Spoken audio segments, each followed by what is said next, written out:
عرض سلام و ادب دارم خدمت شما آقای دکتر و خیلی تشکر میکنم از اینکه دوباره قبول زحمت فرمودین و دعوت ما رو پذیرفتید. خواهش میکنم، در خدمتتون هستم و بسیارم خوشحالم که در خدمت شما و همه عزیزانی هستم که این برنامه رو میبینن.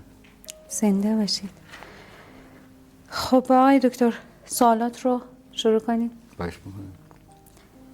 یکی از سوالاتی که خیلی تکرار شده بود در مورد این بود که چطور یک انسانی مثل مولانا میتونه اینقدر اثر بخش باشه که تأثیرش اول اینکه تو سراسر دنیا باشه و اینکه نسل در نسل تأثیر خودش رو بذاره و اینکه اگر مولانا توی دنیای امروز زندگی میکرد چه پیامی رو برای انسان معاصر داشت به نظر شما؟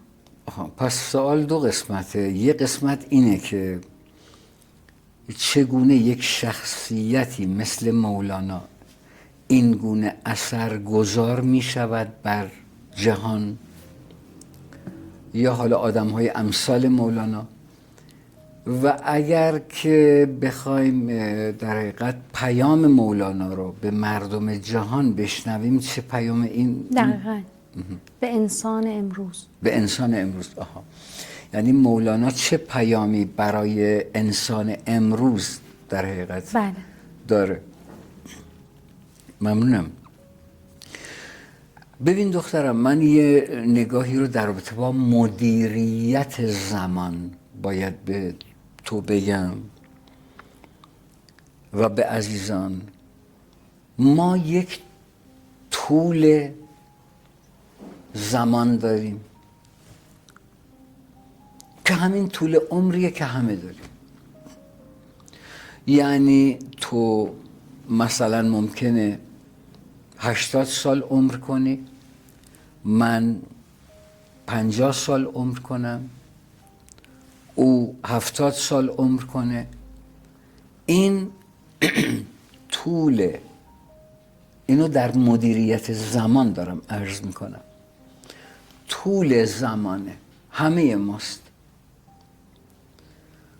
50 سال، 60 سال، 80 سال، 70 سال، 100 سال، 40 سال، این طول زمان که عده‌ای فکر میکنن اگه زیاد باشه خوبه، حالا عده‌ای میگن اگه کم باشه بهتره و این برای همه ما وجود داره.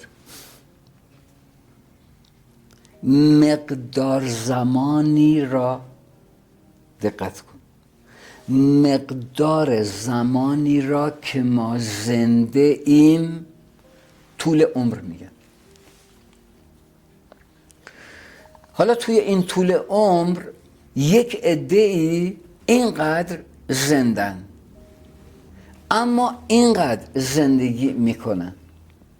خود من همیشه دعا کردم که پروردگارا به حق عزتت مقدار عمر من دست خودت، هر چقدر که باشه، 40 سال، 60 سال، 100 سال، 200 سال، هر چی، کاری به مقدار عمرم ندارم. مقدار زندگی منو زیاد کن. مقدار زندگی من تمام لحظاتی است که من شادم، با مردم همدلم، همراهم، بگو بخندم، در حال بخشیدنم، در حال شادیم، در ارتباط با مردمم. این میشه مقدار زندگی من. به محض اینکه یه تیغه‌ای به نام کینه اومد وسط میشه مردگی، حسرت مردگی، افسردگی مردگی، دل مردگی مردگی، پژمردگی مردگی، انزوا مردگی، حرص مردگی، بخل مردگی. اینا میشن مردگی. شما ببینید یه آدمی اینقدر زنده است، اینقدر مردگی کرده، اینقدر زندگی.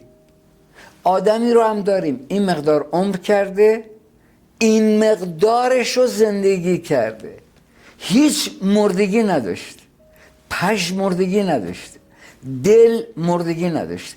این طول عمره، درسته؟ کاملا. با این کاری نداره. ما یک عرض عمر داریم. عرض عمر چیه؟ دارم طول و عرض و ارتفاع رو میگم. در مدیریت زمان یه عرض عمر داریم، میزان اثر بخشی هر فرد در واحد زمان رو، در واحد زمان میشه عرض عمر فرد. مثلا شما خانم دکتر در یک روز 200 نفر رو درس دادی، من در یک روز 20 نفر رو درس دادم. اثر بخشی عرض عمر تو بیش از اثر بخشی عرض عمر من بود. تو در یک روز 200 نفر رو درس دادی، من در یک روز 20 نفر رو درس دادم. این خیلی خوبه. اما باز اون نقطه مهمی که من میخوام عرض کنم نیست. مهمترین بخش در مدیریت زمان نه طول عمره، نه عرض عمره، عمق عمره، ارتفاع عمق اثر بخشی هر فرد در زمانه. شما میبینید یک آدم خیلی خوبه، خیلی مهربانه، در حد همون همسایه های خودش، خدا رحمتش کنه، آدم خوبی بود، خیلی مهربان، خیر بود.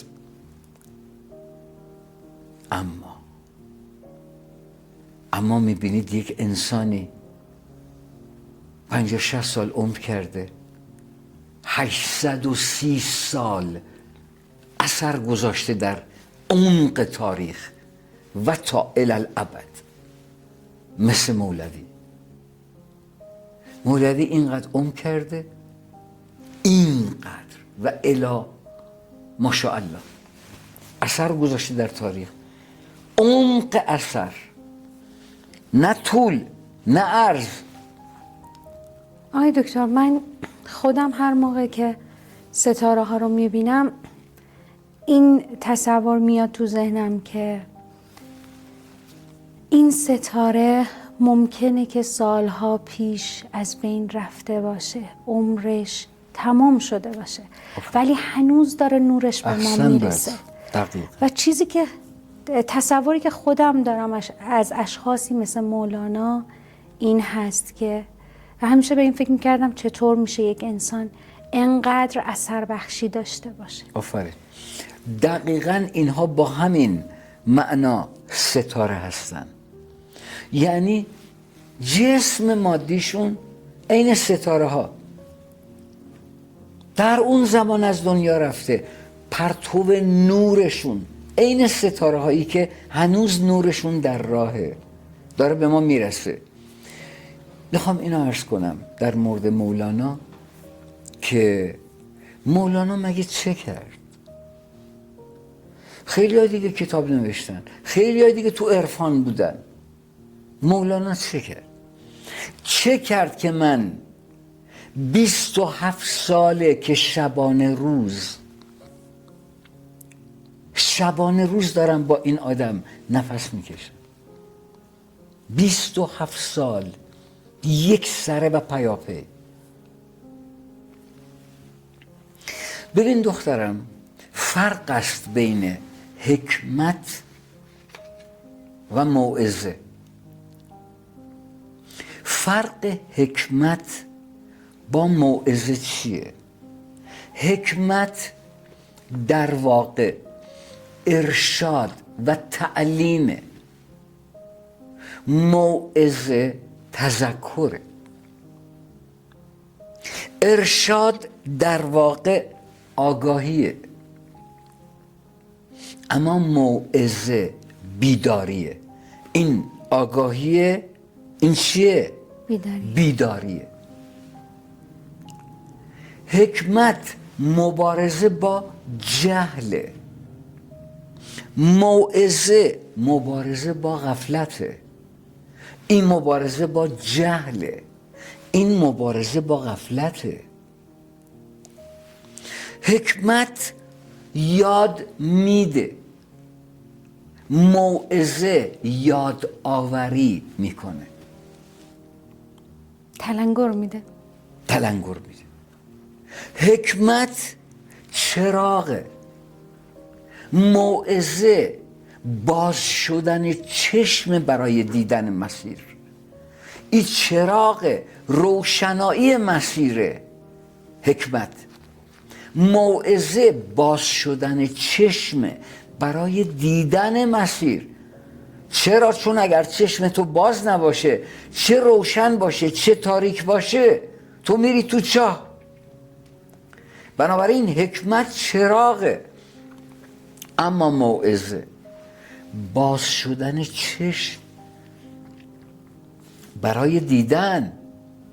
حکمت اندیشیدنه، اما موعظه به خود آمدنه. مولانا چه میکرد؟ مولانا اینقدر حکمت تو کاسه فرد میریخت، اینقدر موعظه میکرد، اینقدر دوباره حکمت میریخت در جان تو، در پیاله جان تو، اینقدر دوباره موعظه میکرد. این هنر مولانا بود. ما در دنیا مدام این موبایل داره آموزش میده. بارها من اینو به ملتم عرض کردم که دانستن این که چقدر باید دانست، آغاز یادگیری، و دانستن این که چه چیز باید دانست، آغاز اندیشه، بصیرت و خرد است. آموزش تونسته در دنیا مردم رو باسواد کنه، اما هرگز نتونسته به مردم حالی کنه که چی بخونن چی نخونن. فقط باسواد کرده. به باور من ندانستن در کشور من، ندانستن فقط یک قدم، اما دانستنهای نادرست داره 1000 قدم ملت من رو به انحراف میکشونه. به عبارت دیگه در جامعه من آنچه که ما از تربیت و از مدیریت میدانیم به مراتب از آنچه که نمیدانیم خطرناکتره. علتش چیه؟ علتش این موبایل خراب شده است که 1000 بار از بمب اتم بدتره. دخترم، انسان دو نیم است، نیمی از او خفته در نور که قبل از تولده، و نیمی از او بیدار در تاریکی که بعد از تولده. انسان ها نادان به دنیا میان، اما در اثر آموزش اشتباه تبدیل به احمق میشن. به باور من یک ابله تحصیل کرده 1000 بار از یک ابله بی سواد احمق‌تر و ابله‌تره. مولانا چه کرد؟ حکمت، ارشاد، تعلیم، اندیشیدن، مبارزه با جهل، آگاهی دادن، اینقدر. اما موعظه، بیداری، باز شدن چشمها، به خود آمدن، اینقدر. این هنر حضرت مولانا و این اثری که گذاشت. مردم به این مقدار حکمت، اما به این مقدار موعظه، یادآوری، تذکر نیاز دارن. چرا؟ چون تمام علوم در درون هر انسانی در این کائنات هست، ولی او خوابه، بیدار نیست. بیدار بشه اون علوم رو میفهمه.